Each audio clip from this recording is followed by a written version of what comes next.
अस्सलाम वालेकुम दोस्तों परवेज़ लई साहब जो है ना वो इमरान खान को एक झटका तो दे चुके हैं। अब दूसरा झटका देने के लिए बिल्कुल आखिरी लम्हों पर है। पहले झटके में वो इमरान खान का जो हाल कर चुके हैं वो आप देख चुके हैं। दूसरा झटका जो मेरी नज़र में है ना वो जो आने वाले दिनों में होने वाला है वो है इमरान खान की गिरफ्तारी। कि इमरान खान साहब गिरफ्तार हो सकते हैं और ये काम परवेज़ लई करेगा पंजाब की सतह पर। मेरा ये अंदाज़ा है या मैं ये सोच रहा हूँ या मुझे ये कहीं से कोई इन्फॉर्मेशन मिल रही है कि इमरान खान को चौधरी परवेज़ लई गिरफ्तार भी करवाएगा। ताज़ा खबर ये है कि परवेज़ लई ने इमरान खान को दो सख्त और अहम पैगाम भिजवाए हैं। एक तो परवेज़ लई ने कहा है कि वो 9 जनवरी को पंजाब असम्बली से एतमाद का वोट नहीं लेंगे। एतमाद का वोट नहीं लेंगे तो क्या होगा, अगली सूरत हाल है। लेकिन उन्होंने इमरान खान साहब को ये पैगाम क्यों भेजा है उसकी वजह आपको बताते हैं। इमरान खान साहब को उन्होंने ये पैगाम इसलिए भेजा है कि एक तो वो कह रहे हैं कि इमरान खान की सियासत के चक्कर में, कि मतलब इमरान खान जो झूठा बयानियां लेके चल रहे हैं उसके चक्कर में वो अपनी वजारत आला से हाथ नहीं धोना चाहते। कच्चे कच्चे काम है जो भी उन्होंने किए हैं, जिनमें अभी अरबों रुपया जो है वो आना है, जो कि पाइपलाइन में लगा हुआ है, मुख्तलिफ तरीक़ों से वो दिहाड़ी लगाने के चक्कर में है। तो अगर वो कहीं एतमाद का वोट लेने जाते हैं और वहाँ पे उनको एतमाद का वोट नहीं मिलता तो क्या होगा। तो इसलिए उन्होंने साफ इनकार कर दिया कि वो एतमाद का वोट लेने नहीं जा रहे। और ये वो कुछ इसलिए भी कर रहे हैं कि पीटीआई ने कुछ अपने ही एमपीएस को परवेज़ लई को वोट ना देना के लिए, मतलब उनके जो एमपीएस हैं जाहिर है उनके अगर काम नहीं हो रहे और परवेज़ लई साहब एज ऑफ वज़ीर-ए-आला होते हुए उनको कोई लिफ्ट नहीं करवा रहे तो वो उनको भी एक अंदर गुस्सा है। तो वो गुस्सा इस सूरत में बाहर आ सकता है। इमरान खान को भी अक्सर परवेज़ लई साहब जो है वो सुनाते रहते हैं। तो इस चक्कर में गुस्सा आ सकता है, सामने आ सकता है कि 186 अरकान है, 187 की टोटल कह रहे हैं कि वो तादाद है। तो ये ना हो कि किसी जगह पे आके परवेज़ लई साहब को 5-7 बंदे उस दिन खैर हाजिर हो जाएं अपना गुस्सा निकालने के चक्कर में और चौधरी साहब जो हैं वो वजारत आला से हाथ धो बैठे। तो इसलिए वो कोई रिस्क नहीं लेना चाहते। बिल्कुल अदालत का हुक्म है कि 11 जनवरी से पहले पहले उन्होंने वोट लेना है एतमाद का, लेकिन चौधरी साहब ऐसा नहीं करना चाहते। दूसरा, परवेज़ लई ने तकरीबन राहें जुदा करने का पैगाम जो है वो इमरान खान साहब को भेज दिया है। उसकी वजह वो बता रहे हैं कि इमरान खान साहब बाजवा साहब पर इल्ज़ामात लगाने से बाज नहीं आ रहे। और परवेज़ लई साहब जो हैं वो आपको पता है कि वो बाजवा साहब को अपना मोहसन समझते हैं, कि वो कह रहे हैं कि ये मौजूदा दौर की जितनी अय्याशी परवेज़ लई साहब ने फरमाई है इस पर उनका हाथ है। वही इन्होंने अब जो मौजूदा है उसमें तो वो खुल के नाम लेते हैं कि बाजवा साहब ने कहा था कि इधर चले जाओ इमरान खान की तरफ। वो इमरान खान नो डाउट कि बाजवा के बारे में ये कह रहा है कि वो मुझे कत्ल करवाने की कोशिश कर रहा है या कत्ल करवाने की कोशिश की है और कत्ल करवा कर एमरजेंसी लगाने की। लेकिन दूसरी तरफ चौधरी परवेज़ लई साहब के साहबजादे ये फरमा चुके हैं कि हमें बाजवा साहब ने कहा था कि इमरान खान की तरफ चले जाओ।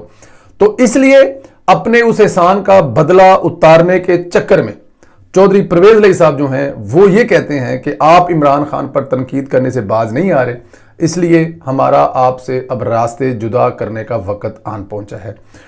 और काफी सख्त पैगाम भी भिजवाए हैं। परवेज़ लई ने कहा कि आपको पहले भी कहा था लेकिन आप मुसलसल वही कर रहे हैं, ऐसे हालात में साथ चलना मुश्किल है, इसलिए हम लोग साथ नहीं चल सकते, तो बेहतर है कि हम अपनी राहें जुदा कर लें। सारी दुनिया जानती है कि चौधरी बरादरान तो चलता ही इस्टेब्लिशमेंट के इशारों पर है और अगर इस्टेब्लिशमेंट की उनको मदद ना मिले या उनको हेल्प ना मिले तो उनका चलना बड़ा मुश्किल है। और फिर चौधरी के 2 बीवियों के जो स्कैंडल है वो भी सामने आ चुके हैं। ऑडियो कॉल भी कुछ लोगों के पास महफूज है और चौधरी साहब ने अगर कुछ जरा सा भी इधर उधर होने की कोशिश की तो वो जो दूसरी कॉल है ना जिसमें वो वीलॉग उस पर कर चुके हैं, जिसमें एक आएगी तो 5 लाख, 3 आएंगी तो 11 लाख और सर्वर्स फुल जी समझ गए आप। वो मैं नाम नहीं लेना चाहता क्या सर्वर्स, वो पूरी की कॉल जो है ना वो रिकॉर्ड है और वो एक रिकॉर्ड तो नहीं होगी ना कॉल, सर कॉलें बड़ी होती हैं इस किस्म की। जब एक कॉल हथे लग जाए तो क्या वो एक कॉल को छोड़ के तो बाकी छोड़ देते हैं? नहीं, फिर वो पूरी एक 100 GB की जो हार्ड डिस्क है ना उसके अंदर एक फोल्डर बना होगा परवेज़ लई एक्स और मौजूदा चीफ मिनिस्टर ऑफ पाकिस्तान और नीचे पता नहीं कोई लाइन लगी होगी। तो चौधरी साहब को वो भी काफ़ी हद तक खौफ नज़र आता है। बहरहाल जनरल बाजवा ने काफ़ी बड़ा सरप्राइज दिया है इमरान खान को, लेकिन असल सरप्राइज अभी बाकी है। दोस्तों, मुराद सईद काफ़ी अरसे से पुरस्कार तौर पर सियासी मंजरजाम में से गायब हैं। जब से इमरान खान पर हमला हुआ है, इसके बाद मुराद सईद की इमरान खान से कोई मुलाकात अगर हुई हो तो हुई हो, लेकिन देखने को हमें उसकी कोई मुलाकात नहीं मिली। मुराद सईद का नाम अरशद शरीफ के कत्ल केस में भी आया था। तहकीकाती टीम ने मुराद सईद को तलब किया था, लेकिन मुराद सईद साहब वहां पर पेश नहीं हुए। अब मुराद सईद साहब क्यों पेश नहीं हो रहे, और फिर मुराद सईद साहब जो हैं वो अब मंजर से भी गायब है। तहकीकाती टीम ने यह भी इंकशाफ किया था कि अरशद शरीफ का लैपटॉप मुराद सईद के पास है। पार्टी के अंदरूनी जराए बताते हैं कि मुराद सईद को दिल का आर्जा भी लाहक हो चुका है, वो जगह बदल बदल कर रह रहा है। ये काफी परेशान मालूमात हैं। क्या मुराद सईद से लाख आप इख्तिलाफ कर सकते हैं, उसकी सियासत से इख्तिलाफात कर सकते हैं, लेकिन उसकी क्या जान को खतरा है? और फिर दूसरा, क्या मुराद सईद इमरान खान साहब से वो जो उसकी मोहब्बत होती थी, अब वो मोहब्बत एनीमोर नहीं रही, और पीटीआई में वो अब सरगर्म क्यों नहीं है? क्या मुराद सईद ने वो चश्मा लगा लिया है जिससे आने वाला वक्त नजर आता है, और आने वाले वक्त में इमरान खान साहब पाकिस्तान की सियासत से बिल्कुल आउट हैं, नजर नहीं आ रहे, गायब हो चुके हैं? तो ये काफी दिनों से हम लोग उनको मिस कर रहे हैं, तो जाहिर है उस पर बात इसलिए करना बनता है। दो चीजें हो सकती ना, एक तो उन्होंने कहा था मेरी जान को खतरा है, और अगर ऐसा है तो हुकूमत पाकिस्तान को उनको शेल्टर देना चाहिए, उनको बिल्कुल तहफ़्फ़ुज़ देना चाहिए। और दूसरा, इमरान खान ने उनको अगर दूर कर दिया है तो फिर हम उसके बारे में कुछ नहीं कर सकते। एक और बंदा गायब है, जट्टां दा पुत्र शहबाज गिल।